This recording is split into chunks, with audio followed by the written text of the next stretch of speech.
Inatasan ni Acting Chief PNP Police Lieutenant General Jose Melencio Nartates Jr.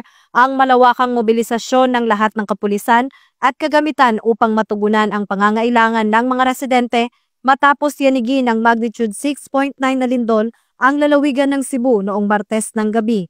Kasabay nito, ang mga pulis ay pinatutungkulan ding magbigay ng seguridad sa mga establishmento at infrastruktura na maaaring naapektuhan ng lindol upang mapanatili ang kaligtasan ng publiko. Naka-standby ang engineering service ng PNP upang magbigay ng technical na tulong sa inspeksyon ng istruktura ng mga gusali at pasilidad na maaaring naapektuhan. Inatasan ng mga pulis sa iba't ibang mga lalawigan na naapektuhan na makipag-ugnayan sa lokal na pamahalaan para sa agarang pagtugon.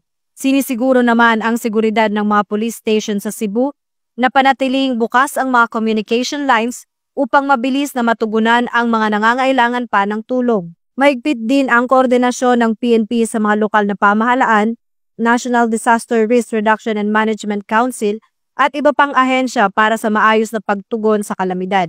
Patuloy ang pag-monitor ng PNP sa kasalukuyang sitwasyon at paghahanda ng karagdagang puwersa mula sa National Headquarters at mga kalapit na rehiyon upang palakasin ang operasyon ng PRO-7 sa pagbigay ng seguridad, suporta sa mga evacuation centers at muling pagpapanumbalik ng normal na pamumuhay sa mga apektadong komunidad.